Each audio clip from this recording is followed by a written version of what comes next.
దానికి మేము మా వ్యూహం నడుస్తున్నది ఇప్పుడు కాంగ్రెస్ పార్టీది.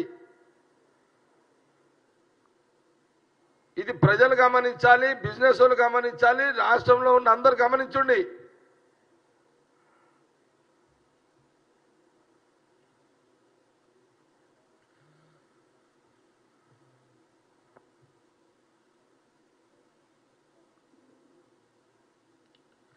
కాబట్టి వీళ్ళు అన్ని దొంగ మాటలు, అంటే జరగరానిది ఏదో చేస్తాము అని అంత కన్ఫ్యూజ్ పాలిటిక్స్ చేస్తున్నారు అంతా. కాబట్టి తప్పకుండా మేము మా కాంగ్రెస్ పార్టీ యొక్క మా ఆలోచన ఎప్పుడు కూడా తెలంగాణ ప్రజలను కాపాడుకుంటూ, బీఆర్ఎస్ గవర్నమెంట్లో నష్టపోయిన ప్రజలను మేము కాపాడుకుంటూ, ఈ 5 ఏళ్ళు ప్రభుత్వాన్ని పరిపాలిస్తూ వచ్చే 5 ఏళ్ళు కూడా మా ప్రభుత్వం ఉండే ఒక ఆలోచనతో మేము అడుగులు వేస్తున్నాము. ఇది సీఎం రేవంత్ రెడ్డి, అట్లాగే ఎంటైర్ క్యాబినెట్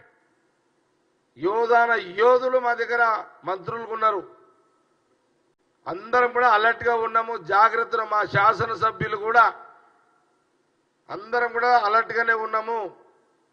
ఏది ఏమైనా ఈ పార్లమెంట్ ఎన్నికల్లో కూడా ఖచ్చితంగా 12 నుంచి 14 సీట్లు గెలవాలని గెలిపించుకోవాలి అనే ఒక ఏఐసిసి డైరెక్షన్లో కాంగ్రెస్ పార్టీ తెలంగాణలో కూడా మేము అన్ని రకాల జాగ్రత్తలు కూడా తీసుకుంటున్నాము. మీడియేటర్ విజయసాయి రెడ్డి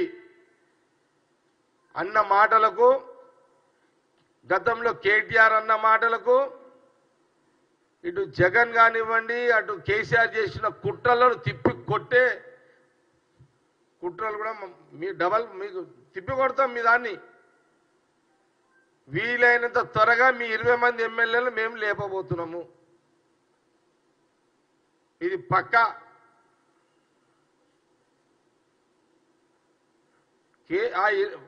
మీ ఎమ్మెల్యేలు కేసీఆర్ పక్కకు వండుకున్నా సరే లేపుకొస్తాం మేము.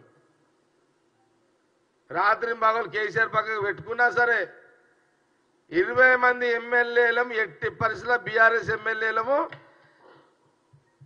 తప్పకుండా కాంగ్రెస్లోకి వస్తున్నారు. ఇది మీకు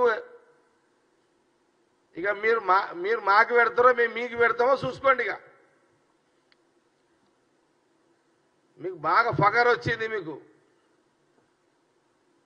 కాబట్టి తప్పకుండా మీ 20 మంది ఎమ్మెల్యేలు ఎట్టి పరిస్థితుల్లో కాంగ్రెస్లోకి వస్తారు. ఇది ఇక దాని తర్వాత ఇంకొక ఆట నడుస్తుంది. మళ్ళీ చాలా ఆటలు ఉన్నాయి బీఆర్ఎస్ మీద కూడా, మాకు కూడా.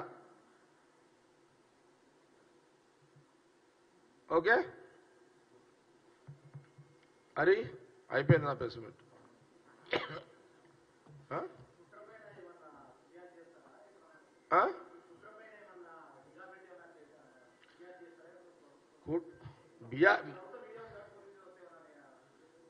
మేము పోలీసులం వాడం. మేము ఏం చేస్తామంటే కుట్రలకు ప్రతి కుట్ర ఉంటుంది. కుట్రలే కదా, మళ్ళీ ఏం చేస్తాం. 20 మంది చెప్పిన నేను, ఇంకేముంది. అది ఏం కాదులే సార్, ఏం కాదు. రాజకీయాలు వాళ్ళు కుట్ర చేస్తున్నారు, కుట్రలను తిప్పి కొడతామని చెప్తున్నాం.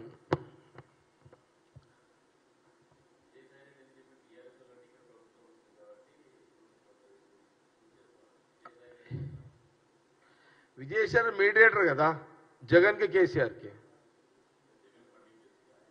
అవును కదా, మరి పోయిన ఎలక్షన్లలో కేసీఆర్ 1000 కోట్లు జగన్కి ఫండింగ్ చేసిండు. అందుకే జగన్ కృతజ్ఞతలు చెప్పడానికి కేసీఆర్ ఇంటికి వచ్చిండు. శాల్వతో కృతజ్ఞతలు చెప్తే సరిపోదని విజయసాయి రెడ్డి కేసీఆర్ని కాలు మొక్కిండు. ఇది వాస్తవం. ఇది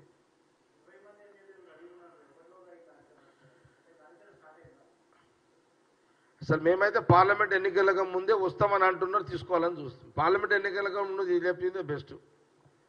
మా పని మీద మేము ఉన్నాం, అట్లేం లేదు.